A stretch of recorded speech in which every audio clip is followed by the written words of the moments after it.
ಆತ್ಮೀಯ ವಿದ್ಯಾರ್ಥಿಗಳೇ, ಈ ವಿಡಿಯೋದಲ್ಲಿ ಮೈಸೂರು ವಿಶ್ವವಿದ್ಯಾಲಯದ BA ಪದವಿ 5ನೇ ಚಾತುರ್ಮಾಸಕ್ಕೆ ಅಳವಡಿಸಲಾಗಿರುವ ಕಂಪ್ಯಾರಿಟಿವ್ ಪೊಲಿಟಿಕಲ್ ಥಿಯರಿ ಸೆಷನ್ 7 ಅರಿಸ್ಟೋಟಲನ ಪೌರತ್ವ ಸಿದ್ಧಾಂತದ ಕುರಿತಾಗಿ ಚರ್ಚೆ ಮಾಡೋಣ. ಅರಿಸ್ಟೋಟಲ್ನ ಪೌರತ್ವದ ಸಿದ್ಧಾಂತ ಏನಿದೆ ಇದನ್ನು ಅರ್ಥೈಸೋದಕ್ಕೂ ಪೂರ್ವದಲ್ಲಿ ನಮಗೆ ಆತನ ಇನ್ನೂ ಕೆಲವೊಂದು ಪರಿಕಲ್ಪನೆಗಳು ಪರಿಚಯ ಆಗಬೇಕಾಗಿದೆ. ಈ ಸಂದರ್ಭದಲ್ಲಿ 3 ಪರಿಕಲ್ಪನೆಗಳನ್ನ ನಾವಿಲ್ಲಿ ಹೆಸರಿಸ್ಬೋದು. ಮೊದಲನೆಯದಾಗಿ ಅರಿಸ್ಟೋಟಲ್ನ ರಾಜಕೀಯ ತತ್ವಜ್ಞಾನದಲ್ಲಿ ಉತ್ತಮ ಜೀವನ ಅನ್ನುವಂಥ ಪರಿಕಲ್ಪನೆ ಬಹಳ ಪ್ರಮುಖವಾದಂಥದ್ದು. ಈ ಒಂದು ಉತ್ತಮ ಜೀವನವನ್ನು ವೈಯಕ್ತಿಕ ನೆಲೆಗಟ್ಟಿನಲ್ಲಿ ಒಬ್ಬ ವ್ಯಕ್ತಿ ಒಂದು ಸದ್ಗುಣವಾದ ಜೀವನವನ್ನು ನಡೆಸೋ ಮುಖಾಂತರ ಆತ ಉತ್ತಮ ಜೀವನವನ್ನು ನಡೆಸ್ತಾನೆ ಅನ್ನುವಂಥದ್ದು ಅಂಥೇಳಿ. ಅಂದರೆ ವ್ಯಕ್ತಿಗಳು ಪ್ರಾಣಿಗಳಿಗಿಂತೂ ಭಿನ್ನವಾಗಿರ್ತಾರೆ ಅನ್ನುವಂಥದ್ದು. ಮನುಷ್ಯರು ಅಂದರೆ ವ್ಯಕ್ತಿಗಳು ವಿವೇಚನ ಜೀವಿಗಳಾಗಿರ್ತಾರೆ ಅನ್ನುವಂಥದ್ದು. ಅವರು ಕೇವಲ ಆಹಾರ, ವಸತಿ, ಸಂತಾನಾಭಿವೃದ್ಧಿ ಅಂಥೇನು ಕೇವಲ ಪ್ರಾಣಿಗಳ ಒಂದು ಅಗತ್ಯತೆಗಳನ್ನ ಪೂರೈಸ್ಕೊಳ್ಳೋದಷ್ಟೇ ಅಲ್ಲ, ಅದಕ್ಕಿಂತ ಮುಂದೆ ಹೋಗಿ ಅವರುಗಳು ಸಮಾಜದಲ್ಲಿದ್ದು ಸಮಾಜದಲ್ಲಿ ಒಂದು ಸಮಜೀವನ ಮತ್ತು ಸಹಜೀವನವನ್ನು ನಡೆಸೋದಕ್ಕೆ ಬೇಕಾದಂತಹ ಗುಣಗಳನ್ನ ಬೆಳೆಸ್ಕೊಳ್ಳುವಂಥದ್ದು ಅಂಥೇಳಿ. ಹಾಗಾಗಿ ವ್ಯಕ್ತಿಗಳು ಒಂದು ಉತ್ತಮ ಜೀವನವನ್ನು ಕಟ್ಕೊಳ್ಬೇಕಾಯ್ತು ಅಂತ ಹೇಳಿದ್ರೆ ಅವರು ಸಾಮುದಾಯಿಕ ಜೀವನದಲ್ಲಿ ಇರಲೇಬೇಕಾಗುತ್ತೆ, ಅದು ಅಗತ್ಯತೆ ಅನ್ನುವಂಥದ್ದು ಅಂಥೇಳಿ. ಈ ಒಂದು ಪರಿಕಲ್ಪನೆ ನಮ್ಮನ್ನು ಅರಿಸ್ಟೋಟಲ್ನ 2ನೇ ಮುಖ್ಯ ಪರಿಕಲ್ಪನೆಯಾದ ನಗರ ರಾಜ್ಯ ಅಥವಾ ಪಲಿಸ್ ಅನ್ನುವಂಥ ಪರಿಕಲ್ಪನೆಗೆ ಕರೆತರುತ್ತೆ. ನಗರ ರಾಜ್ಯ ಅನ್ನುವಂಥದ್ದು ಮನುಷ್ಯನ ಪ್ರಕೃತಿಯ ಒಂದು ಭಾಗವಾಗಿದೆ ಅನ್ನುವಂಥದ್ದು ಅಂಥೇಳಿ. ಅರಿಸ್ಟೋಟಲ್ನ ಮನುಷ್ಯನ ಅರ್ಥೈಸಿಕೆ ಹೇಗಿದೆ ಅಂತ ಹೇಳಿದ್ರೆ, ಆತನ ವ್ಯಾಖ್ಯಾನದ ಪ್ರಕಾರ ಮನುಷ್ಯ ಒಬ್ಬ ರಾಜಕೀಯ ಪ್ರಾಣಿಯಾಗಿದ್ದಾನೆ ಅನ್ನುವಂಥದ್ದು ಅಂಥೇಳಿ. ಅಂದರೆ ಮನುಷ್ಯನ ವಿಕಸನದಲ್ಲಿ ಮೊದಲಿನಿಂದಾನೇ ಮನುಷ್ಯ ರಾಜಕೀಯ ಸಮುದಾಯದಲ್ಲಿ ಇದ್ಕೊಂಡು ಬಂದಿದ್ದಾನೆ ಅಥವಾ ಸಮಾಜದಲ್ಲಿ ಇದ್ಕೊಂಡು ಬಂದಿದ್ದಾನೆ ಅನ್ನುವಂಥದ್ದಲ್ಲ. ಆದರೆ ಮನುಷ್ಯನೊಳಗೆ ಮೊದಲಿನಿಂದಾನೇ, ಅಂದರೆ ಮನುಷ್ಯನಲ್ಲಿ ಆತನ ಒಳಗಡೆಯೇ ಅಂತರ್ಗತವಾಗಿ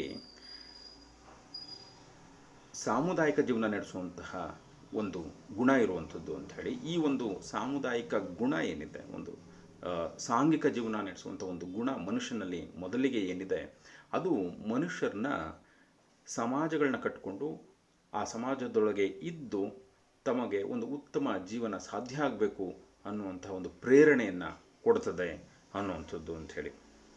ಹಾಗಾಗಿ ಮನುಷ್ಯ ಮೂಲತಃ ಮತ್ತು ಸ್ವಾಭಾವಿಕವಾಗಿ ರಾಜಕೀಯ ಪ್ರಾಣಿಯಾಗಿದ್ದಾನೆ. ಮತ್ತು ರಾಜಕೀಯ ಪ್ರಾಣಿ ಅಂತ ಹೇಳಿದ್ರೆ ಆತ ಸಮಾಜದಲ್ಲಿ ಇದ್ದುಕೊಂಡು ತನ್ನ ಅಗತ್ಯತೆಗಳನ್ನ ಪೂರೈಸ್ಕೊಳ್ಬೇಕಾಗತ್ತೆ. ಯಾಕಂದರೆ ಮನುಷ್ಯ ಸ್ವಯಂಪೂರ್ಣ ಜೀವಿ ಅಲ್ಲ, ಸೆಲ್ಫ್ ಸಫಿಷಿಯೆಂಟ್ ಅನಿಮಲ್ ಅಲ್ಲ ಅನ್ನುವಂಥದ್ದು ಅಂಥೇಳಿ. ತನ್ನ ಮೂಲ ಅಗತ್ಯತೆಗಳಿಗೂ ಜೊತೆಗೆ ಇನ್ನೂ ಹಲವು ಅಗತ್ಯತೆಗಳನ್ನ ಪೂರೈಸ್ಕೊಳ್ಳೋದಕ್ಕೆ ಮನುಷ್ಯ ಸಮಾಜದ ಭಾಗವಾಗಿ ಇರಬೇಕಾಗುತ್ತದೆ ಅನ್ನುವಂಥದ್ದು ಅನಿವಾರ್ಯತೆ ಅನ್ನುವಂಥದ್ದು ಅಂಥೇಳಿ. ಹಾಗಿದ್ರೆ ಮನುಷ್ಯ ನಗರ ರಾಜ್ಯಗಳ ಭಾಗವಾಗಿ ಇರಬೇಕು ಅನ್ನುವಂಥದ್ದು ಅದು ಸ್ವಾಭಾವಿಕ ಅನ್ನುವಂಥ ಒಂದು ಪರಿಕಲ್ಪನೆ. ಇನ್ನೂ ಮುಂದುವರೆದು ಒಂದು ನಗರ ರಾಜ್ಯದಲ್ಲಿ ಪ್ರತ್ಯೇಕ ವ್ಯಕ್ತಿಗಳು ಹೇಗೆ ಜೊತೆಗೂಡಿ ಒಂದು ಸಹಮತದ ಮುಖಾಂತರ ಸಹಬಾಳ್ವೆಯನ್ನು ರೂಪಿಸ್ಕೊಳ್ತಾರೆ ಅನ್ನುವಂಥದ್ದು ಬಹಳ ಮುಖ್ಯ ಆಗುತ್ತೆ. ಅಲ್ಲಿಗೆ ನಾವು ಅರಿಸ್ಟೋಟಲ್ನ 3ನೇ ಮುಖ್ಯ ಪರಿಕಲ್ಪನೆಯಾದ ಸಂವಿಧಾನದ ಬಗೆಗೆ ಅರ್ಥೈಸ್ಕೊಳ್ಬೇಕಾಗತ್ತೆ. ನಾವೀಗಾಗಲೇ ಹೇಳಿದಾಗೆ ಒಬ್ಬೊಬ್ಬ ಮನುಷ್ಯನು ಪ್ರತ್ಯೇಕ ಪ್ರಪಂಚ ಆಗಿರ್ತಾನೆ ಅನ್ನುವಂಥದ್ದು, ತನ್ನದೇ ಆದ ಆಶೆಗಳು, ಆಕಾಂಕ್ಷೆಗಳು ಇರ್ತವೆ ಅನ್ನುವಂಥದ್ದು, ಅಗತ್ಯತೆಗಳು ಇರ್ತವೆ ಅನ್ನುವಂಥದ್ದು. ಅದನ್ನು ಮನುಷ್ಯ ಪ್ರತ್ಯೇಕವಾಗಿ ಅಥವಾ ಏಕಾಂಗಿಯಾಗಿ ಪೂರೈಸ್ಕೊಳ್ಳೋದಕ್ಕೆ ಬರೋದಿಲ್ಲ. ಬೇರೆಯವರ ಜೊತೆಗೆ ಸಹಕಾರ ನೀಡಿ ಸಮಾಜದಲ್ಲಿ ಇದ್ದು ಸಮುದಾಯದ ಜೀವನವನ್ನು ನಡೆಸಿ ತನ್ನ ಅಗತ್ಯತೆಗಳನ್ನ ಪೂರೈಸ್ಕೊಳ್ಬೇಕಾಗತ್ತೆ ಅನ್ನೋದಾಯಿತು ಅಂತ ಹೇಳಿದ್ರೆ, ಯಾವ ರೀತಿಯಲ್ಲಿ ಪ್ರತ್ಯೇಕ ವ್ಯಕ್ತಿಗಳು ಸಹಕಾರವನ್ನು ನೀಡಬೇಕು ಅನ್ನುವಂಥದ್ದನ್ನು ಒಂದು ಸಂವಿಧಾನ ರೂಪುಗೊಳಿಸ್ತದೆ ಅನ್ನುವಂಥದ್ದು ಅಂಥೇಳಿ. ಹಾಗಿದ್ದರೆ ಸಂವಿಧಾನ ಏನು ಮಾಡ್ತದೆ? ಪ್ರತ್ಯೇಕ ವ್ಯಕ್ತಿಗಳನ್ನ ಒಂದು ನಿರ್ದಿಷ್ಟ ರೀತಿಯಲ್ಲಿ, ಒಂದು ನಿರ್ದಿಷ್ಟ ಸಂಬಂಧದಲ್ಲಿ ಅವರ ಸಂಬಂಧಗಳನ್ನ ಬೆಸೆದು ವ್ಯಕ್ತಿಗಳನ್ನ ಒಂದು ಸಮುದಾಯದ ಭಾಗವನ್ನಾಗಿಸಿ ಆ ಮುಖಾಂತರ ವ್ಯಕ್ತಿಗಳು ತಮ್ಮ ಮೂಲ ಅಗತ್ಯತೆಗಳನ್ನ ಪೂರೈಸಿಕೊಂಡು ಆನಂತರದಲ್ಲಿ ಸಾಮಾಜಿಕ ಜೀವಿಗಳಾಗಿ ತಮ್ಮಲ್ಲಿ ಸುಪ್ತವಾಗಿರುವಂತಹ ಸಾಮರ್ಥ್ಯಗಳೇನಿರ್ತವೆ, ಪ್ರತಿಭೆಗಳೇನಿರ್ತವೆ, ಅವುಗಳನ್ನ ಸಾಕಾರ ಮಾಡಿಕೊಳ್ಳೋದ್ರ ಮುಖಾಂತರ ಅವರು ಒಂದು ಉತ್ತಮ ಜೀವನವನ್ನು ನಡೆಸಬೇಕು, ಒಂದು ಸದ್ಗುಣಿ ಜೀವನವನ್ನು ನಡೆಸಬೇಕು ಅನ್ನುವಂಥದ್ರ ಬಗ್ಗೆ ಮಾತಾಡ್ತಾನೆ. ಹಾಗಾಗಿ ಒಂದು ಸದ್ಗುಣಿ ಜೀವನ ಸಾಮುದಾಯಿಕ ಮಟ್ಟದಲ್ಲಿ ಅಥವಾ ಸಮಷ್ಟಿಯ ಮಟ್ಟದಲ್ಲಿ ಅದು ಒಂದು ಪೌರತ್ವದ ಜೀವನವೇ ಆಗಿದೆ ಅನ್ನುವಂಥದ್ದು ಅರಿಸ್ಟೋಟಲ್ನ ಒಂದು ನಂಬಿಕೆ ಆಗಿದೆ ಅನ್ನುವಂಥದ್ದು ಅಂಥೇಳಿ. ಸೊ ಹಾಗಾಗಿ ಅರಿಸ್ಟೋಟಲ್ನ ರಾಜಕೀಯ ಸಿದ್ಧಾಂತದಲ್ಲಿ ಪೌರತ್ವ ಅಥವಾ ನಾಗರಿಕತ್ವ ಅನ್ನುವಂಥ ಒಂದು ಪರಿಕಲ್ಪನೆ ಒಂದು ಕೇಂದ್ರ ಪರಿಕಲ್ಪನೆಯಾಗಿ ಹೊರಹೊಮ್ಮುತ್ತೆ. ಮತ್ತು ಅರಿಸ್ಟೋಟಲ್ನ ಇತರೆ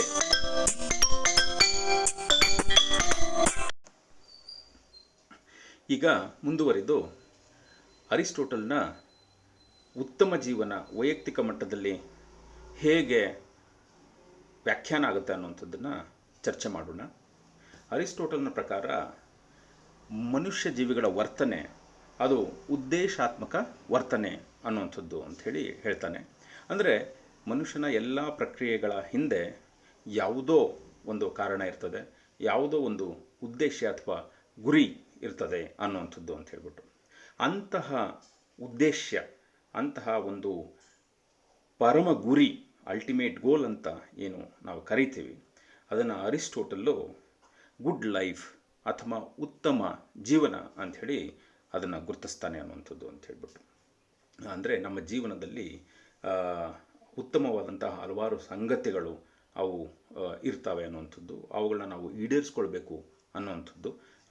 ಮತ್ತು ಎಲ್ಲ ಉತ್ತಮ ಒಂದು ಜೀವನದ ಭಾಗವಾಗಿರುವಂಥ ಹಲವಾರು ಸಂಗತಿಗಳಲ್ಲಿ ಒಂದು ಪರಮ ಗುರಿ ಇರುವಂಥದ್ದು ಅನ್ನುವಂಥದ್ದು. ಅದನ್ನು ಅರಿಸ್ಟೋಟಲ್ಲು ಯುಡೇಮೋನಿಯಾ ಅಂಥೇಳಿ ಗ್ರೀಕ್ ಭಾಷೆಯಲ್ಲಿ ಆತ ಅದನ್ನು ಹೆಸರಿಸ್ತಾನೆ. ನಾವು ಅದನ್ನು ಕನ್ನಡಕ್ಕೆ ಭಾಷಾಂತರ ಮಾಡಿ ಹೇಳೋದಾಯಿತು ಅಂತ ಹೇಳಿದ್ರೆ ಅದನ್ನು ನಾವು ಸಂತೋಷಯುಕ್ತ ಜೀವನ ಅಂಥೇಳಿ ಹೇಳುವಂಥದ್ದು ಅಂಥೇಳಿ, ಕ್ಷೇಮ ಜೀವನ ಅನ್ನುವಂಥದ್ದನ್ನು ಹೇಳ್ಬೋದು ಅಂತ ಹೇಳ್ಬಿಟ್ಟು. ಸೊ ಹಾಗಾಗಿ ಮನುಷ್ಯ ತನ್ನ ಜೀವನವನ್ನು ಉತ್ತಮಗೊಳಿಸ್ಕೊಳ್ಬೇಕು ಅನ್ನೋದಾಯಿತು ಅಂತ ಹೇಳಿದ್ರೆ ಒಂದು ವಿವೇಚನಾಯುಕ್ತ ಜೀವನವನ್ನು ನಡೆಸಿ ಅದರ ಜೊತೆಗೆ ಸದ್ಗುಣಿಯಾಗಿ ಆತ ವರ್ತಿಸಿದ್ರೆ ಮಾತ್ರ ಸಾಧ್ಯ ಇದೆ ಅನ್ನುವಂಥದ್ದು. ಇದರ ಅರ್ಥ ಇಷ್ಟೇ, ಮನುಷ್ಯ ಸದ್ಗುಣಿ ಜೀವನವನ್ನು ನಡೆಸೋದು ಅಂತ ಹೇಳಿದ್ರೆ ಆತ ಮಾಡೋ ಏನೆಲ್ಲ ಕಾರ್ಯಗಳು ಕ್ರಿಯೆಗಳು ಇರ್ತವೆ ಅದರಲ್ಲಿ ಉತ್ಕೃಷ್ಟತೆಯನ್ನು ತೋರಿಸ್ಬೇಕಾಗತ್ತೆ ಅನ್ನುವಂಥದ್ದು ಅಂಥೇಳಿ. ಮನುಷ್ಯ ವಿವೇಚನಾ ಜೀವಿಯಾಗಿದ್ದಾನೆ, ತಾರ್ಕಿಕ ಪ್ರಾಣಿಯಾಗಿದ್ದಾನೆ ಅನ್ನುವಂಥದ್ದು. ಸೊ ಹಾಗಾಗಿ ತಾನು ಒಂದು ಉತ್ತಮ ಜೀವನವನ್ನು ಕಟ್ಕೊಳ್ಬೇಕು, ರೂಪಿಸ್ಕೊಳ್ಬೇಕು ಅನ್ನೋದಾಯಿತು ಅಂತ ಹೇಳಿದ್ರೆ ಆತ ಒಂದು ತಾರ್ಕಿಕ ಜೀವನದ ಮುಖಾಂತರವಷ್ಟೇ ಅದು ಸಾಧ್ಯ ಅನ್ನುವಂಥದ್ದನ್ನು ಹೇಳ್ತಾನೆ ಅನ್ನುವಂಥದ್ದು. ಸೊ ಹಾಗಾಗಿ ಸದ್ಗುಣಿ ಜೀವನದ ಇನ್ನೇನು ಅಲ್ಲ, ಅದು ನಾವು ನಮ್ಮ ಅಂತಿಮ ಒಂದು ಗುರಿ ಏನಿದೆ, ಉದ್ದೇಶ ಏನಿದೆ, ನಮ್ಮ ಜೀವನವನ್ನು ಸುಖಮಯವಾಗಿ ಮಾಡ್ಕೊಳ್ಳುವಂಥದ್ದು, ಅದನ್ನು ನಾವು ತಾರ್ಕಿಕವಾಗಿ ಮಾಡ್ಕೊಳ್ಬೇಕು, ಅತಾರ್ಕಿಕವಾಗಿ ಮಾಡ್ಕೊಳ್ಳೋದಕ್ಕೆ ಬರೋದಿಲ್ಲ ಅನ್ನುವಂಥದ್ದು ಅಂತ ಹೇಳ್ಬಿಟ್ಟು. ಸೊ ಹಾಗಾಗಿ ಈ ಸದ್ಗುಣ ಅನ್ನುವಂಥದ್ದು ಅಥವಾ ವಿವೇಚನಾ ಸಾಮರ್ಥ್ಯ ಅನ್ನುವಂಥದ್ದು ಮನುಷ್ಯನಲ್ಲಿ ಮೊದಲಿಂದನೇ ಅಂತರ್ಗತವಾಗಿದೆ, ಅವನೊಳಗಡೆ ಇದೆ ಅನ್ನೋ ಕಾರಣಕ್ಕೆ ಮನುಷ್ಯ ವೈಯಕ್ತಿಕ ಮಟ್ಟದಲ್ಲಿ ಒಂದು ಉತ್ತಮ ಜೀವನವನ್ನು ಕಟ್ಕೊಳ್ಬೇಕಾಯಿತು ಅಂತ ಹೇಳಿದ್ರೆ ಆತ ತಾನು ಮಾಡುವಂತಹ ಕ್ರಿಯೆಗಳಲ್ಲಿ ತಾರ್ಕಿಕವಾಗಿ ವರ್ತನೆ ಮಾಡಬೇಕಾಗುತ್ತೆ ಅನ್ನುವಂಥದ್ದು ನಮಗೆ ಅರ್ಥವಾಗುತ್ತದೆ ಅಂಥೇಳಿ. ಅದೇ ರೀತಿಯಲ್ಲಿ ಮನುಷ್ಯ ತಾರ್ಕಿಕ ಪ್ರಾಣಿಯಾಗಿದ್ದರೂ, ವಿವೇಚನೆ ಮಾಡುವಂಥ ಸಾಮರ್ಥ್ಯವನ್ನು ಉಳ್ಳವನಾಗಿದ್ದರೂ ಕೂಡ ಆತ ಏಕಾಂಗಿಯಾಗಿ ಇದ್ಕೊಂಡು ಉತ್ತಮ ಜೀವನವನ್ನು ಕಟ್ಕೊಳ್ಳೋಕ್ಕಾಗೋದಿಲ್ಲ ಅಂಥೇಳಿ ಈಗಾಗಲೇ ನಾವು ಹೇಳಿದ್ದೀವಿ ಅಂಥೇಳಿ. ಸೊ ಹಾಗಾಗಿ ಮನುಷ್ಯ ಸಾಮುದಾಯಿಕ ಜೀವನದಲ್ಲಿ ಅಂದರೆ ಸಾಮಾಜಿಕರ ಜೊತೆಗೆ ಆತ ಬದುಕಬೇಕಾಗಿರುವಂಥದ್ದು ಅನಿವಾರ್ಯ ಅನ್ನುವಂಥದ್ದು ಅಂಥೇಳಿ. ಆ ಕಾರಣಕ್ಕೆ ಮನುಷ್ಯರು ಸಂಘಟನೆಗಳನ್ನ ಕಟ್ಕೊಳ್ತಾರೆ, ಸಮಾಜಗಳನ್ನ ಕಟ್ಕೊಳ್ತಾರೆ. ಆ ಮುಖಾಂತರ ಅನ್ಯರ ಜೊತೆಗೆ ಸಹಕಾರ ನೀಡಿ ತಮಗೆ ಬೇಕಾದಂತಹ ಮೂಲ ಅಗತ್ಯತೆಗಳನ್ನು ಹಾಗೆ ಇನ್ನೂ ಇತರೆ ಅಗತ್ಯತೆಗಳನ್ನ ಪೂರೈಸ್ಕೊಳ್ಳುವಂಥ ಒಂದು ಕೆಲಸವನ್ನು ಮಾಡಿ ತಮ್ಮ ಸೂಕ್ತ ಪ್ರತಿಭೆಗಳನ್ನ ಆ ಒಂದು ಸಾಮಾಜಿಕ ವಾತಾವರಣದಲ್ಲಿ ಅವರು ಸಾಕಾರಗೊಳಿಸ್ಕೊಳ್ಳುವಂಥ ಒಂದು ಕೆಲಸವನ್ನು ಮಾಡ್ತಾರೆ ಅನ್ನುವಂಥದ್ದು ಅಂಥೇಳಿ.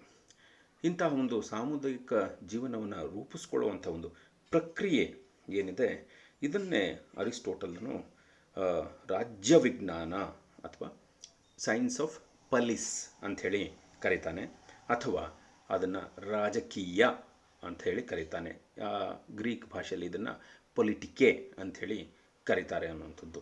ಸೊ ಹಾಗಾದರೆ ಪಲಿಸ್ನ ವಿಜ್ಞಾನ ಅಥವಾ ರಾಜ್ಯ ವಿಜ್ಞಾನ ಅಥವಾ ರಾಜಕೀಯ ಅಂದರೆ ಇನ್ನೇನೂ ಅಲ್ಲ, ಮನುಷ್ಯರ ಪರಮೋದ್ದೇಶವನ್ನು ಗುರುತಿಸಿ ಅದನ್ನು ಈಡೇರಿಸ್ಕೊಳ್ಳುವಂತಹ ಒಂದು ಪ್ರಕ್ರಿಯೆಯ ವಿಜ್ಞಾನವೇ ಆಗಿದೆ ಅನ್ನುವಂಥದ್ದು ನಮಗೆ ಇಲ್ಲಿ ಕಂಡುಬರುವಂಥದ್ದು ಅಂತ ಹೇಳಿಬಿಟ್ಟು.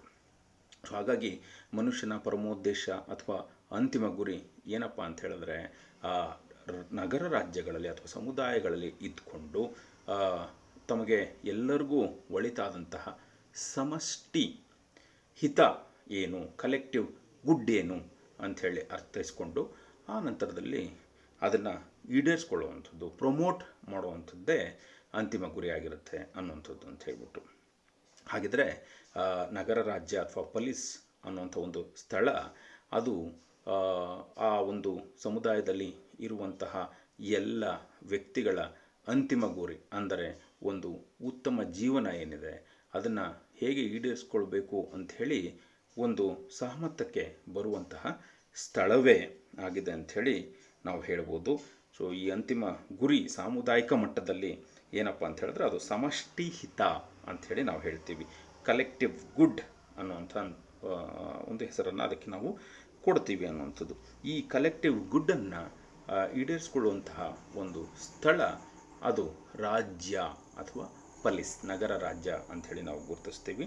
ಈ ಒಂದು ನಗರ ರಾಜ್ಯದ ಒಂದು ಸಾಮುದಾಯಿಕ ಜೀವನದ ಭಾಗವಾಗಿ ತಮ್ಮ ಪರಸ್ಪರ ಸಮಷ್ಟಿ ಹಿತ ಏನು ಅಥವಾ ತಮ್ಮ ಸಾಮುದಾಯಿಕ ಒಳಿತು ಏನು ಅಂಥೇಳಿ ನಿರ್ಧರಿಸಿಕೊಳ್ಳುವಂತಹ ಒಂದು ಪ್ರಕ್ರಿಯೆಯನ್ನೇ ಅರಿಸ್ಟೋಟಲನು ರಾಜಕೀಯ ಅಂಥೇಳಿ ಗುರುತಿಸಿದ್ದಾನೆ.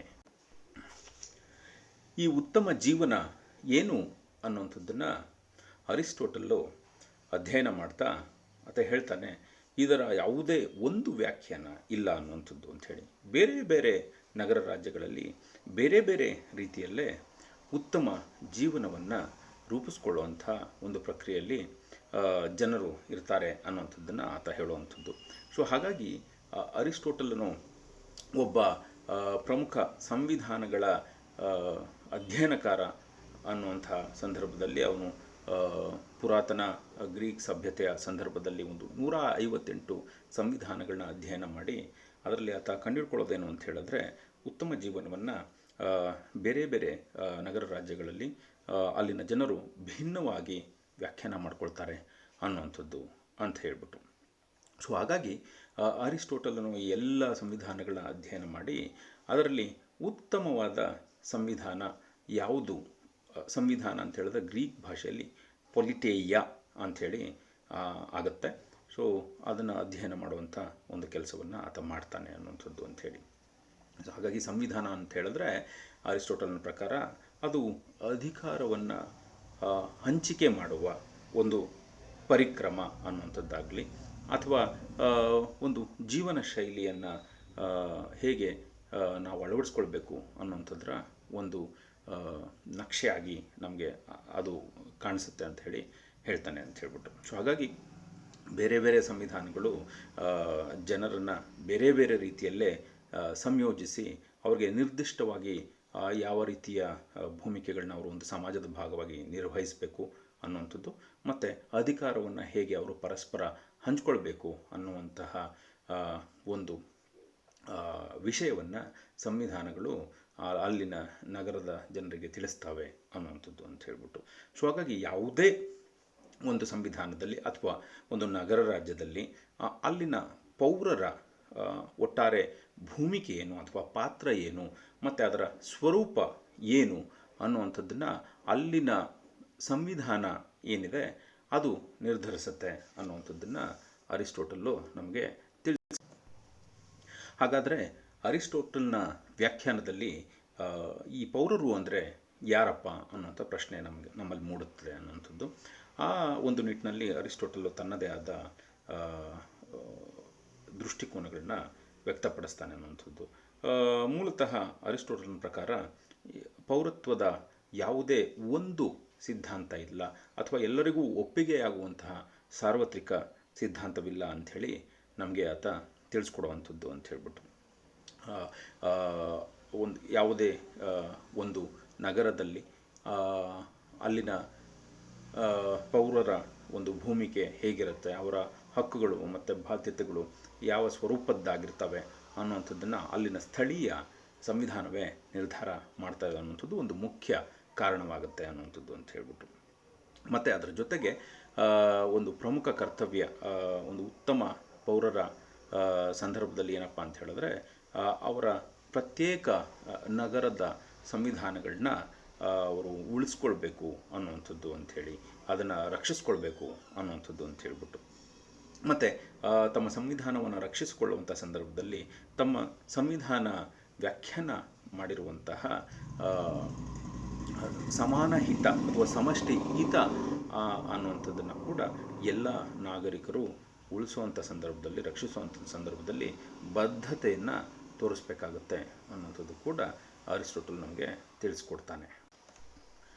ಹಾಗಿದ್ದರೆ ಪೌರತ್ವದ ಸ್ವರೂಪದ ಬಗ್ಗೆ ಅರ್ಥೈಸ್ಕೊಳ್ಬೇಕಾಯ್ತು ಅಂತ ಹೇಳಿದ್ರೆ ನಾವು ನಿರ್ದಿಷ್ಟ ಸಂವಿಧಾನಗಳನ್ನ ಅರ್ಥೈಸ್ಕೊಳ್ಬೇಕಾಗತ್ತೆ ಅನ್ನುವಂಥದ್ದು ಅಂಥೇಳಿ. ಹಾಗಾಗಿ ಅರಿಸ್ಟೋಟಲ್ನ ಕಾಲದಲ್ಲೇ ಅಸ್ತಿತ್ವದಲ್ಲಿದ್ದಂತಹ ಹಲವಾರು ಸಂವಿಧಾನಗಳನ್ನ ಅಧ್ಯಯನ ಮಾಡಿ ಅರಿಸ್ಟೋಟಲ್ಲು ಅವುಗಳನ್ನ ವರ್ಗೀಕರಿಸ್ತಾನೆ, ಕ್ಲಾಸಿಫೈ ಮಾಡ್ತಾನೆ ಅನ್ನೋಂಥದ್ದು ನಮ್ಗೆ ಗೊತ್ತಾಗುತ್ತೆ. ಆ ಕ್ಲಾಸಿಫಿಕೇಷನ್ನು 6 ವರ್ಗಗಳಾಗಿ ಮೂಡಿ ಬರ್ತವೆ ಅನ್ನುವಂಥದ್ದು ನಮಗೆ ಕಂಡುಬರುವಂಥದ್ದು. ಈ ವರ್ಗೀಕರಣದ ಆಧಾರ ಏನಪ್ಪ ಅಂತ ಹೇಳಿದ್ರೆ, ಯಾವುದೇ ಒಂದು ಸಂವಿಧಾನ ಎಷ್ಟು ಜನರನ್ನು ಆಳ್ವಿಕೆ ಮಾಡುವಂಥ ಒಂದು ಪ್ರಕ್ರಿಯೆಯಲ್ಲಿ ಅಥವಾ ರಾಜಕೀಯ ಚಟುವಟಿಕೆಗಳಲ್ಲಿ ತೊಡಗಿಸ್ಕೊಳ್ಬೋದು ಅನ್ನುವಂಥದ್ದನ್ನು ವ್ಯಾಖ್ಯಾನ ಮಾಡುತ್ತೆ. ಸೊ ಹಾಗಾಗಿ ಒಂದು ಪೌರತ್ವದ ಒಂದು ಪರಿಕಲ್ಪನೆ ಬೇರೆ ಬೇರೆ ಸಂವಿಧಾನದಲ್ಲಿ ಯಾವ ಆಧಾರದ ಮೇಲೆ ನಾವು ಅರ್ಥೈಸ್ಕೊಳ್ಬೇಕು ಅಂತ ಹೇಳಿದ್ರೆ, ಆ ಒಂದು ಸಂವಿಧಾನ ಎಷ್ಟು ವ್ಯಕ್ತಿಗಳಿಗೆ ಅಥವಾ ಪೌರರಿಗೆ ಸಕ್ರಿಯ ರಾಜಕಾರಣದಲ್ಲಿ ಅಥವಾ ಅಧಿಕಾರ ಪ್ರಯೋಗದಲ್ಲಿ ಅವರು ಭಾಗವಹಿಸ್ಬೋದು ಅನ್ನೋವಂಥದ್ದನ್ನು ನಿರ್ಧಾರ ಮಾಡುವಂಥದ್ದು ಸಂದರ್ಭದಲ್ಲಿ ಅಂಥೇಳಿ ಹೇಳ್ಬೋದು. ಸೊ ಹಾಗಾಗಿ ಎಷ್ಟು ಅಧಿಕಾರಿಗಳ ಸಂಖ್ಯೆಯ ಆಧಾರದ ಮೇಲೆ ನಾವು ಯಾವ ರೀತಿ ಭಿನ್ನ ಸಂವಿಧಾನಗಳನ್ನ ಅರ್ಥೈಸ್ಕೊಳ್ಬೋದು ಅಂಥೇಳಿ ಪ್ರಶ್ನೆ ಬಂದಾಗ 3 ರೀತಿಯ ಅಧಿಕಾರ ನಡೆಸುವಂಥವರ ಸಂಖ್ಯೆಗಳನ್ನ ಇಲ್ಲಿ ಅರಿಸ್ಟೋಟಲ್ ಗುರುತಿಸುವಂಥದ್ದು. ಮೊದಲಿಗೆ ಏಕಾಧಿಕಾರ, ಒಬ್ಬನೇ ವ್ಯಕ್ತಿ ಆಳುವಂತಹ ಒಂದು ಸಂವಿಧಾನ ಅಂಥೇಳಿ ಅರಿಸ್ಟೋಟಲ್ ಹೇಳ್ತಾನೆ. ಅದರಲ್ಲಿ 2 ರೀತಿಯ ಆಳ್ವಿಕೆಗಳು ಸಾಧ್ಯ ಆಗ್ಬೋದು. ಒಂದು ಆದರ್ಶ ರೂಪ, ಇನ್ನೊಂದು ಅದರ ಭ್ರಷ್ಟ ರೂಪ ಅಂಥೇಳಿ ನಾವು ಹೇಳ್ಬೋದು. ಏಕಾಧಿಕಾರದ ಸಂದರ್ಭದಲ್ಲಿ ಆದರ್ಶ ರೂಪ ಅನ್ನುವಂಥದ್ದನ್ನು ಅರಿಸ್ಟೋಟಲ್ಲು ರಾಜತಂತ್ರ ಅಂಥೇಳಿ ಹೆಸರಿಸ್ತಾನೆ. ಅದರ ಭ್ರಷ್ಟ ರೂಪವನ್ನು ಸರ್ವಾಧಿಕಾರ ಅಂಥೇಳಿ ಹೆಸರಿಸ್ತಾನೆ. ಅದೇ ರೀತಿಯಲ್ಲಿ ಕೆಲವು ವ್ಯಕ್ತಿಗಳ ಆಳ್ವಿಕೆಯ ಸಂದರ್ಭದಲ್ಲಿ ಅದರ ಆದರ್ಶದ ರೂಪವನ್ನು ಅರಿಸ್ಟೋಕ್ರಸಿ ಅಂಥೇಳಿ ಹೆತ್ತಿಸ್ತಾನೆ, ಅಥವಾ ಗಣ್ಯತಂತ್ರ ಅಂಥೇಳಿ ಹೆಸರಿಸ್ತಾನೆ. ಮತ್ತು ಅದರ ಭ್ರಷ್ಟ ಅಥವಾ ತಿರುಚಿದ ರೂಪ ಏನಿದೆ ಅದನ್ನು ಆತ ಆಲಿಗಾರ್ಕಿ ಅಥವಾ ಕುಲೀನ ತಂತ್ರ ಅಂಥೇಳಿ ಹೆಸರಿಸ್ತಾನೆ. ಹಾಗೆ ಮುಂದುವರೆದು ಹಲವರ ಆಳ್ವಿಕೆಯ ಸಂದರ್ಭದಲ್ಲಿ, ಅಂದರೆ ಹಲವರು ಅಲ್ಲಿ ಆಳ್ವಿಕೆಯನ್ನು ಮಾಡ್ತಾರೆ ಜನ, ಆ ಸಂದರ್ಭದಲ್ಲಿ ಅದರ ಒಂದು ಆದರ್ಶ ರೂಪ ಅನ್ನುವಂಥದ್ದು ಜನರಾಜ್ಯ ಅಂಥೇಳಿ ಆತ ಹೇಳ್ತಾನೆ. ಅದೇ ರೀತಿಯಲ್ಲಿ ಅದರ ಒಂದು ಭ್ರಷ್ಟ ರೂಪ ಅನ್ನುವಂಥದ್ದು ಅದು ಪ್ರಜಾತಂತ್ರದ ರೂಪವನ್ನು ಪಡೆಯುತ್ತೆ ಅಂಥೇಳಿ ಅರಿಸ್ಟೋಟಲ್ ಗುರುತಿಸ್ತಾನೆ ಅನ್ನುವಂಥದ್ದು ಅಂಥೇಳಿ. ಒಟ್ಟಾರೆ ಬೇರೆ ಬೇರೆ ಸಂವಿಧಾನಗಳು ಬೇರೆ ಬೇರೆ ಪ್ರಮಾಣದಲ್ಲಿ ಯಾರು ರಾಜಕೀಯದಲ್ಲಿ ಭಾಗವಹಿಸಬೇಕು ಅಂಥೇಳಿ ಅವಕಾಶ ಮಾಡಿಕೊಡ್ತವೆ ಅನ್ನುವಂಥದ್ದು. ಆದರೆ ಎಲ್ಲ ಸಂವಿಧಾನಗಳು ಕೂಡ ಅವುಗಳ ಪರಮ ಗುರಿಯನ್ನು ಇಟ್ಕೊಂಡಿರುವಂಥದ್ದು ಎಲ್ಲ ವ್ಯಕ್ತಿಗಳು ಉತ್ತಮ ಜೀವನ ಕಟ್ಕೊಳ್ಳೋ ರೀತಿಯಲ್ಲಿ ಸಮಾಜವನ್ನು ರೂಪಿಸಬೇಕು ಅನ್ನೋಂಥದ್ದು ಅಂಥೇಳಿ. ಈ ನಿಟ್ಟಿನಲ್ಲಿ ಅದು ಒಬ್ಬ ವ್ಯಕ್ತಿಯೇ ಆಳ್ಬೋದು, ಅಥವಾ ಕೆಲವು ವ್ಯಕ್ತಿಗಳೇ ಆಳ್ಬೋದು, ಅಥವಾ ಹಲವರು ಆಳ್ಬೋದು. ಆದರೆ ಆದರ್ಶ ರೀತಿಯಲ್ಲಿ ಆಳುವಂತಹ ಸಂದರ್ಭದಲ್ಲಿ ಅವುಗಳು ಒಬ್ಬ ಆಳತ್ತು ಅಂತ ಹೇಳಿದ್ರೆ ಅಲ್ಲಿ ಅದು ರಾಜತಂತ್ರ ಆಗುತ್ತೆ. ಕೆಲವರು ಆಳಿದ್ರೆ ಅದು ಗಣ್ಯತಂತ್ರ ಆಗುತ್ತೆ. ಇನ್ನು ಹಲವರು ಆಳ್ವಿಕೆ ಮಾಡಿದ್ರೆ ಅದು ಜನರಾಜ್ಯ ಅಥವಾ ಪಾಲಿಟಿ ಆಗುತ್ತೆ ಅನ್ನುವಂಥದ್ದು. ಇವುಗಳ ಭ್ರಷ್ಟರೂಪ ಏನಪ್ಪ ಅಂತ ಹೇಳಿದ್ರೆ, ಒಬ್ಬ ಆಳ್ವಿಕೆ ಮಾಡ್ದ ಅಂದರೆ ಆತ ಕೇವಲ ತನ್ನ ಹಿತಾಸಕ್ತಿಯಲ್ಲಿ ಆಳ್ತು ಅಂತ ಹೇಳಿದ್ರೆ ಅದು ಸರ್ವಾಧಿಕಾರ ಆಗುತ್ತೆ. ಇನ್ನು ಕೆಲವರೇ ಆಳುವಂಥ ಸಂದರ್ಭದಲ್ಲಿ ಆ ಕೆಲವರು ತಮ್ಮ ಒಂದು ಸ್ವಾರ್ಥಕ್ಕೋಸ್ಕರ ಸಾಮುದಾಯಿಕ ಜೀವನವನ್ನು ಬಳಕೆ ಮಾಡಿಕೊಂಡ್ರೆ ಅದನ್ನು ಅಲಿಗಾರ್ಕಿ ಅಂಥೇಳಿ ಅರಿಸ್ಟೋಟಲ್ ಗುರುತಿಸ್ತಾನೆ. ಅದೇ ರೀತಿಯಲ್ಲಿ ಹಲವರು ಆಳ್ವಿಕೆ ಮಾಡುವಂಥ ಸಂದರ್ಭದಲ್ಲಿ ಹಲವರು ಕೇವಲ ತಮ್ಮ ಸ್ವಾರ್ಥ ಹಿತಕ್ಕೆ ರಾಜಕೀಯವನ್ನು ನಡೆಸೋದಾಯಿತು ಅಂತ ಹೇಳಿದ್ರೆ ಅದನ್ನು ಪ್ರಜಾತಂತ್ರ ಅಂಥೇಳಿ ಅರಿಸ್ಟೋಟಲ್ಲು ಗುರುತಿಸುವಂಥದ್ದು ನಮಗೆ ಕಂಡು ಬರ್ತದೆ. ಹಾಗಾಗಿ ಅರಿಸ್ಟೋಟಲ್ಲು ತನ್ನದ ಕಾಲದಲ್ಲೇ ಐತಿಹಾಸಿಕವಾಗಿ ಅಸ್ತಿತ್ವದಲ್ಲಿದ್ದಂಥ ಸಂವಿಧಾನಗಳನ್ನ ಅಧ್ಯಯನ ಮಾಡಿ 3 ಮುಖ್ಯ ಆದರ್ಶ ಸಂವಿಧಾನಗಳನ್ನ ಆತ ಗುರುತಿಸ್ತಾನೆ. ಒಂದು ರಾಜತಂತ್ರ, ಇನ್ನೊಂದು ಗಣ್ಯತಂತ್ರ, ಮತ್ತೊಂದು ಜನರಾಜ್ಯ ಅನ್ನುವಂಥದ್ದು ಅಂಥೇಳಿ. ಈ 3 ಆದರ್ಶ ಸಂವಿಧಾನಗಳಲ್ಲಿ ಅಥವಾ ಆಗಿನ ಕಾಲದಲ್ಲಿ ಅಸ್ತಿತ್ವದಲ್ಲಿದ್ದಂತಹ ಸಂವಿಧಾನಗಳಲ್ಲಿ, ಐತಿಹಾಸಿಕ ಸಂವಿಧಾನಗಳಲ್ಲಿ ಅರಿಸ್ಟೋಟಲ್ಲು 2 ಬಹಳ ಮುಖ್ಯ ಅಂಥೇಳಿ ಗುರುತಿಸ್ತಾನೆ. ಒಂದು ಮೊನಾರ್ಕಿ ರಾಜತಂತ್ರ, ಇನ್ನೊಂದು ಅರಿಸ್ಟೋಕ್ರಸಿ ಗಣ್ಯತಂತ್ರ ಅಂಥೇಳಿ. ಅರಿಸ್ಟೋಟಲ್ನ ಪಾಲಿಟಿಕ್ಸ್ ಅನ್ನುವಂತಹ ಏನು ಕೃತಿ ಇದೆ, ಆ ಕೃತಿಯ ಪುಸ್ತಕ 3ರಲ್ಲಿ ಈ ಒಂದು ಸಂಗತಿಯನ್ನು ಅರಿಸ್ಟೋಟಲ್ಲು ಚರ್ಚೆ ಮಾಡ್ತಾನೆ ಅನ್ನುವಂಥದ್ದು ಅಂತ ಹೇಳ್ಬಿಟ್ಟು. ಆದರೆ ಈ ಅರಿಸ್ಟೋಟಲ್ಲು ಏನು ತನ್ನ ಒಂದು ಅಧ್ಯಯನದಲ್ಲಿ ಬಹಳ ಮುಖ್ಯವಾಗಿರುವಂತಹ ಆಳ್ವಿಕಾ ತಂತ್ರಗಳನ್ನ ಗುರುತಿಸಿದ್ದಾನೆ. ಒಂದು ರಾಜತಂತ್ರ, ಒಂದು ಗಣ್ಯತಂತ್ರ. ಇವುಗಳು ಪೌರತ್ವದ ಒಂದು ಭೂಮಿಕೆಗೆ ಹೆಚ್ಚಿನ ಒಂದು ಅವಕಾಶವನ್ನು ಮಾಡಿಕೊಳ್ಳಲ್ಲ ಅನ್ನುವಂಥದ್ದು ಕೂಡ ನಮಗೆ ಇಲ್ಲಿ ಕಂಡುಬರುವಂತಹ ವಿಷಯ ಅಂತ ಹೇಳ್ಬಿಟ್ಟು. ಅಂದರೆ ಆ್ಯಕ್ಟಿವ್ ಸಿಟಿಸನ್ಶಿಪ್ಗೆ ಹೆಚ್ಚಿನ ಒಂದು ಸ್ಕೋಪನ್ನು, ವ್ಯಾಪ್ತಿಯನ್ನು ಅಥವಾ ಅವಕಾಶವನ್ನು ಕೊಡದೇ ಇರುವಂಥದ್ದು ನಮಗೆ ಕಂಡು ಬರ್ತದೆ ಅನ್ನುವಂಥದ್ದು. ಆದರೆ ಇದಕ್ಕೆ ವಿರುದ್ಧವಾಗಿ ಅರಿಸ್ಟೋಟಲ್ ತನ್ನ ಅದೇ ಪಾಲಿಟಿಕ್ಸ್ ಕೃತಿಯಲ್ಲಿ ಪುಸ್ತಕ 7ರಲ್ಲಿ ಒಂದು ಆದರ್ಶ ಸಮುದಾಯ ಅನ್ನುವಂಥದ್ದನ್ನು ಆತ ಕಲ್ಪಿಸಿಕೊಂಡು ಅದರಲ್ಲಿ ಆತ ಪೌರತ್ವಕ್ಕೆ ಬಹಳಷ್ಟು ಅವಕಾಶವನ್ನು ಕೊಟ್ಟಿದ್ದಾನೆ ಅನ್ನುವಂಥದ್ದು ಅಂಥೇಳಿ, ಒತ್ತನ್ನು ಕೊಟ್ಟಿದ್ದಾನೆ ಅಂಥೇಳಿ ತನ್ನ ಒಂದು ಆದರ್ಶ ಸಮುದಾಯದಲ್ಲಿ ಅಲ್ಲಿನ ಸರ್ವೋಚ್ಚ ರಾಜಕೀಯ ಅಧಿಕಾರವನ್ನು ಒಂದು ಪೌರರ ಸಭೆಗೆ ಅಲ್ಲಿ ಅರಿಸ್ಟೋಟಲ್ ಕೊಡುವಂಥದ್ದು ನಮಗೆ ಕಂಡುಬರುವಂತಹ ವಿಷಯ ಅಂಥೇಳಿ. ಐತಿಹಾಸಿಕವಾಗಿ ಅಸ್ತಿತ್ವದಲ್ಲಿರುವಂತಹ ಸಂವಿಧಾನಗಳೇನಿದ್ದಾವೆ ಅದರಲ್ಲಿ ಅರಿಸ್ಟೋಟಲ್ಗೆ ಇಷ್ಟವಾಗುವಂಥ 2 ಸಂವಿಧಾನಗಳು, ಅವುಗಳು ರಾಜತಂತ್ರ ಮತ್ತು ಗಣ್ಯತಂತ್ರ. ಇವುಗಳಲ್ಲಿ ನಿಜವಾದ ಅರ್ಥದಲ್ಲಿ ಸಕ್ರಿಯ ಪೌರತ್ವದ ಒಂದು ಪರಿಕಲ್ಪನೆಗೆ ಅವಕಾಶ ಇಲ್ಲದಿದ್ದರೂ ಕೂಡ ಅರಿಸ್ಟೋಟಲ್ಲು ತನ್ನ ಒಂದು ಆದರ್ಶ ಒಂದು ನಗರ ರಾಜ್ಯದ ಚಿತ್ರಣದಲ್ಲಿ ಅಲ್ಲಿ ರಾಜಕೀಯ ಅಧಿಕಾರವನ್ನು ಎಲ್ಲ ನಾಗರಿಕರಲ್ಲೂ ಕೂಡ, ಪೌರತ್ವರಲ್ಲೂ ಕೂಡ ಹಂಚುವಂಥದ್ದು ಒಂದು ಕ್ರಾಂತಿಕಾರಿ ವಿಷಯವಾಗಿ ನಮಗೆ ಕಂಡುಬರ್ತದೆ. ಹಾಗಾಗಿ ತನ್ನ ಒಂದು ಆದರ್ಶ ರಾಜ್ಯದ ಭಾಗವಾಗಿ ಪೌರತ್ವ ಅನ್ನುವಂಥದ್ದು ಯಾವ ಸ್ವರೂಪದ್ದಾಗಿರಬೇಕು ಅನ್ನುವಂಥ ಒಂದು ಆಶಯವನ್ನು ಚರ್ಚಿಸುತ್ತಾ ಅರಿಸ್ಟೋಟಲ್ ಹೇಳೋದೇನಪ್ಪ ಅಂತ ಹೇಳಿದ್ರೆ, ಯಾವುದೇ ಒಂದು ನಗರ ರಾಜ್ಯದಲ್ಲಿ ಸಕ್ರಿಯವಾದ ಪೌರರು ಇರಬೇಕು ಅನ್ನುವಂಥದ್ದು ಅಂಥೇಳಿ. ಅಂದರೆ ಆ ಒಂದು ರಾಜ್ಯದ ರಾಜಕೀಯ ಚಟುವಟಿಕೆಗಳಲ್ಲಿ ನಾಗರಿಕರು ಎನ್ನತಕ್ಕಂಥವರು ಸಕ್ರಿಯವಾಗಿ ಪಾಲ್ಗೊಳ್ಳಬೇಕು ಅನ್ನುವಂಥದ್ದು.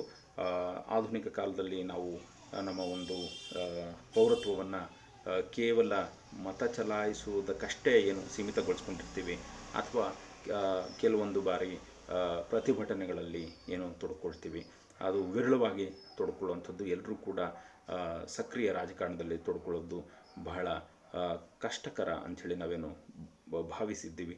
ಇಂತಹ ಒಂದು ಪೌರತ್ವದ ಚಿಂತನೆಯನ್ನು ಅರಿಸ್ಟೋಟಲ್ಲು ಒಪ್ಕೊಳ್ಳೋದಿಲ್ಲ, ಮಾನ್ಯ ಮಾಡೋದಿಲ್ಲ ಅನ್ನುವಂಥದ್ದು. ಒಬ್ಬ ಸಕ್ರಿಯವಾದ ನಾಗರಿಕ ಅಥವಾ ಪೌರ ಅನ್ನುವಂಥವನು ಆತ ರಾಜಕೀಯ ಒಂದು ಚಟುವಟಿಕೆಗಳಲ್ಲಿ ಸಕ್ರಿಯವಾಗಿ ಕೆಲಸ ಮಾಡಬೇಕು ಅನ್ನುವಂಥದ್ದು, ಪಾಲ್ಗೊಳ್ಳಬೇಕು ಅನ್ನುವಂಥದ್ದು, ತನ್ನ ಒಂದು ನಗರದ ಆಂತರಿಕ ವಿಚಾರಗಳಲ್ಲಾಗಲಿ ಅಥವಾ ಬಾಹಿಕವಾದಂತಹ ಬೇರೆ ದೇಶಗಳ ಸಂಬಂಧದಲ್ಲೂ ಕೂಡ ಹೇಗೆ ಒಂದು ಉತ್ತಮ ಜೀವನವನ್ನು ಕಟ್ಕೊಳ್ಳೋದಕ್ಕೆ ಸಾಮುದಾಯಿಕವಾಗಿ ಏನೆಲ್ಲ ಕ್ರಮಗಳನ್ನ ತೆಗೆದುಕೊಳ್ಬೋದು, ಯಾವೆಲ್ಲ ರೀತಿಯ ಕಾನೂನುಗಳನ್ನ ಅಲ್ಲಿ ಅಂಗೀಕಾರ ಮಾಡಿ ಚರ್ಚೆ ಮಾಡಿ ಅಂಗೀಕಾರ ಮಾಡಬಹುದು ಅನ್ನುವಂಥದ್ರ ಬಗ್ಗೆ ಎಲ್ಲ ನಾಗರಿಕರು ತಮ್ಮನ್ನು ತೊಡಗಿಸ್ಕೊಳ್ತಾರೆ ಅನ್ನುವಂಥದ್ದನ್ನೇ ಅಥವಾ ಅಂಥವರನ್ನೇ ನಾಗರಿಕರು ಅಂಥೇಳಿ ಕರೆಯೋದಕ್ಕೆ ಬರುತ್ತೆ ಅನ್ನುವಂಥದ್ದು ಅಂಥೇಳಿ. ಮತ್ತು ಈ ಎಲ್ಲ ನಾಗರಿಕರು ಕೂಡ ಒಂದು ಸಮಾನ ಸ್ಥಾನವನ್ನು ಪಡ್ಕೊಂಡಿರ್ತಾರೆ ಅನ್ನುವಂಥದ್ದು, ನಾಗರಿಕರಲ್ಲಿ ಮೇಲು ಕೀಳು ಅನ್ನುವಂಥ ಭಾವನೆ ಇರುವುದಿಲ್ಲ ಅನ್ನುವಂಥದ್ದು, ಮತ್ತು ಆ ನಗರ ರಾಜ್ಯಗಳಲ್ಲಿನ ಬಹುಮುಖ್ಯವಾದ ಸ್ಥಾನಮಾನಗಳನ್ನ ಪದಗಳನ್ನ ಎಲ್ಲರೂ ಕೂಡ ಸರದಿಯಲ್ಲಿ ಹಂಚ್ಕೊಳ್ತಾರೆ ಅನ್ನುವಂಥದ್ದು. ಸೊ ಹಾಗಾಗಿ ನಾಗರಿಕರು ಅಂತ ಹೇಳಿದ್ರೆ they are citizens who rule and also get ruled in turn ಅಂಥೇಳಿ. ಅಂತ ಹೇಳಿದ್ರೆ ಕಾಲಕಾಲಕ್ಕೆ ನಾಗರಿಕರು ತಮ್ಮ ರಾಜ್ಯದಲ್ಲಿರುವಂತಹ ಮುಖ್ಯವಾದ ರಾಜಕೀಯ ಸ್ಥಾನಮಾನ ಪದಗಳನ್ನ ಅವರು ಪರಸ್ಪರ ಹಂಚ್ಕೊಳ್ತಾರೆ. ಕೆಲವರು ಈ ಸ್ಥಾನಮಾನಗಳನ್ನ ಅಲಂಕರಿಸಿದ್ರೆ ಇನ್ನು ಕೆಲವರು ಅವರ ಆಡಳಿತಕ್ಕೆ ಒಳಪಡ್ತಾರೆ ಅನ್ನುವಂಥದ್ದು. ತದನಂತರದಲ್ಲಿ ಆಳ್ವಿಕೆಗೆ ಒಳಪಡುವಂಥವರು ತಾವು ರಾಜಕೀಯ ಅಧಿಕಾರದ ಒಂದು ಸ್ಥಾನಮಾನಗಳನ್ನ ಅಲಂಕರಿಸಿದಾಗ ಆ ಒಂದು ಸ್ಥಾನಮಾನವನ್ನು ಬಿಟ್ಟು ಕೊಟ್ಟಿರುವಂತಹ ನಾಗರಿಕರು ಅವರ ಒಂದು ಆಳ್ವಿಕೆಗೆ ಬದ್ಧರಾಗಬೇಕು ಅನ್ನುವಂಥದ್ದೇ ಇಲ್ಲಿನ ಒಂದು ಪೌರತ್ವದ ಪರಿಕಲ್ಪನೆ ಆಗಿದೆ ಅನ್ನುವಂಥದ್ದು. ಮತ್ತು ನಾಗರಿಕರು ಅನ್ನುವಂಥವರು ಶಾಸಕೀಯ ಪ್ರಕ್ರಿಯೆ ಅಥವಾ ಲಾ ಮೇಕಿಂಗ್ ಪ್ರೋಸೆಸ್ ಅಂತ ನಾವು ಹೇಳ್ತೀವಿ, ಅದರಲ್ಲಿ ಅವರು ಭಾಗವಹಿಸ್ತಾರೆ ಅನ್ನುವಂಥದ್ದು. ಜುಡಿಷಿಯಲ್ ಫಂಕ್ಷನ್ಸ್ ಅಂಥೇಳಿ ಅಥವಾ ನ್ಯಾಯಾಡಳಿತ ಕರ್ತವ್ಯಗಳಲ್ಲೂ ಕೂಡ ಅವರು ಸಕ್ರಿಯವಾಗಿ ತೊಡಕೊಳ್ತಾರೆ ಅನ್ನುವಂಥದ್ದು ಅಂತ ಹೇಳ್ಬಿಟ್ಟು. ಮತ್ತು ಇನ್ನೊಂದು ಮುಖ್ಯವಾದ ಅಂಶ ನಾವು ಇಲ್ಲಿ ಏನು ಗಮನಿಸಬೇಕು ಅಂತ ಹೇಳಿದ್ರೆ, ಸಕ್ರಿಯವಾಗಿ ಪೌರರು ತಮ್ಮ ರಾಜ್ಯದ ಚಟುವಟಿಕೆಗಳಲ್ಲಿ ತೊಡಕೊಳ್ಳಿಲ್ಲ ಅಂತ ಹೇಳಿದ್ರೆ ಅವರ ಒಂದು ನಾಗರಿಕ ಸ್ಥಾನಮಾನ ಸಮಾಪ್ತಿ ಆಗ್ತದೆ ಅನ್ನುವಂಥದ್ದು ಕೂಡ ಅರಿಸ್ಟೋಟಲ್ನ ಒಂದು ವಿಚಾರವಾಗಿ ನಮಗೆ ಕಂಡುಬರ್ತದೆ. ಅಂತಿಮವಾಗಿ ಸಾರಾಂಶದ ರೂಪದಲ್ಲಿ ಹೇಳೋದಾಯಿತು ಅಂತ ಹೇಳಿದ್ರೆ, ಒಂದು ಪರಿಚಯಾತ್ಮಕ ರೀತಿಯಲ್ಲಿ ನಾವು ಪೌರತ್ವ ಅನ್ನುವಂಥದ್ದು ಏನು ಅಂಥೇಳಿ ತಿಳ್ಕೊಳ್ಳೋದಾಯಿತು ಅಂತ ಹೇಳಿದ್ರೆ, ಇಲ್ಲಿ ಕೆಲವೊಂದು ಅಂಶಗಳನ್ನ ಗಮನಿಸ್ಬೋದು ಅಂಥೇಳಿ. ಎಲ್ಲ ರಾಜಕೀಯ ವ್ಯವಸ್ಥೆಗಳು ಕೂಡ ಸಮಾನ ಹಿತ ಅಥವಾ ಸಮಷ್ಟಿ ಹಿತ ಅನ್ನುವಂಥದ್ರ ಬಗ್ಗೆನೇ ತಮ್ಮ ಬದ್ಧತೆಯನ್ನು ಇಟ್ಕೊಂಡಿರ್ತವೆ ಅನ್ನುವಂಥದ್ದು ಅಂಥೇಳಿ. ಇಂತಹ ಒಂದು ಸಮಷ್ಟಿ ಹಿತಕ್ಕೆ ಆ ಒಂದು ರಾಜ್ಯದ ಎಲ್ಲ ಪೌರರ ಸಹಮತ ಇರ್ತದೆ ಅನ್ನುವಂಥದ್ದು ಅಂಥೇಳಿ ನಮಗೆ ಕಂಡುಬರ್ತದೆ. ಮತ್ತು ಬೇರೆ ಬೇರೆ ಸಂವಿಧಾನಗಳ ಅಡಿಯಲ್ಲಿ ಪೌರರ ಒಂದು ಭೂಮಿಕೆ ಅಥವಾ ಪಾತ್ರ ಅದು ಭಿನ್ನವಾಗಿರ್ತದೆ ಅನ್ನುವಂಥದ್ದು ಕೂಡ ಅರಿಸ್ಟೋಟಲ್ ನಮಗೆ ತಿಳಿಸ್ತಾನೆ. ಆನಂತರದಲ್ಲಿ ಐತಿಹಾಸಿಕವಾಗಿ ಅಸ್ತಿತ್ವದಲ್ಲಿದ್ದಂತಹ ಸಂವಿಧಾನಗಳನ್ನ ಅರಿಸ್ಟೋಟಲ್ ಅಧ್ಯಯನಕ್ಕೆ ಒಳಪಡಿಸಿ ಅದರಲ್ಲಿ 3 ರೀತಿಯ ಸಂವಿಧಾನಗಳನ್ನ ಗುರುತಿಸಿ ಅದರಲ್ಲಿ ಮುಖ್ಯವಾದಂಥವನ್ನು 2 ಗುರುತಿಸ್ತಾನೆ. ಒಂದು ರಾಜತಂತ್ರವಾಗಿರ್ತದೆ, ಇನ್ನೊಂದು ಗಣ್ಯತಂತ್ರವಾಗಿರ್ತದೆ ಅನ್ನುವಂಥದ್ದು ಅಂತ ಹೇಳ್ಬಿಟ್ಟು.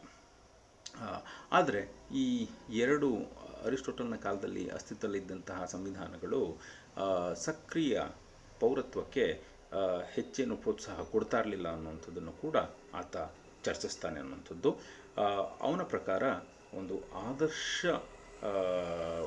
ರಾಜಕೀಯ ಸಮುದಾಯ ಅಥವಾ ಸಂವಿಧಾನ, ಆದರೆ ಇದು ಸಂಭವನೀಯ ಕೂಡ, ಇದನ್ನು ಅಸ್ತಿತ್ವಕ್ಕೆ ತರಬಹುದು ಅನ್ನುವಂಥ ಒಂದು ನಂಬಿಕೆಯಲ್ಲಿ ಆತ ಅಂಥ ಒಂದು ಸಂವಿಧಾನದಲ್ಲಿ ಪೌರರು ಅನ್ನುವಂಥವರು ಸಕ್ರಿಯವಾಗಿ ಅವರು ಆಡಳಿತ ಒಂದು ಪ್ರಕ್ರಿಯೆಯಲ್ಲಿ ತೊಡಗಿಕೊಳ್ತಾರೆ ಅನ್ನುವಂಥದ್ದು. ಮತ್ತು ಅಂತಹ ಒಂದು ಆದರ್ಶ ಸಮುದಾಯದಲ್ಲಿ ಎಲ್ಲ ನಾಗರಿಕರಿಗೂ ಕೂಡ ಸರ್ವೋಚ್ಚ ರಾಜಕೀಯ ಅಧಿಕಾರವನ್ನು ಸಮಾನವಾಗಿ ಹಂಚಲಾಗಿರ್ತದೆ ಅಂಥೇಳಿ ಕೂಡ ಹೇಳುವಂಥದ್ದನ್ನು ನಾವು ಇಲ್ಲಿ ಗುರುತಿಸ್ಕೊಳ್ಬೋದಾಗಿದೆ ಅಂಥೇಳ್ಬಿಟ್ಟು.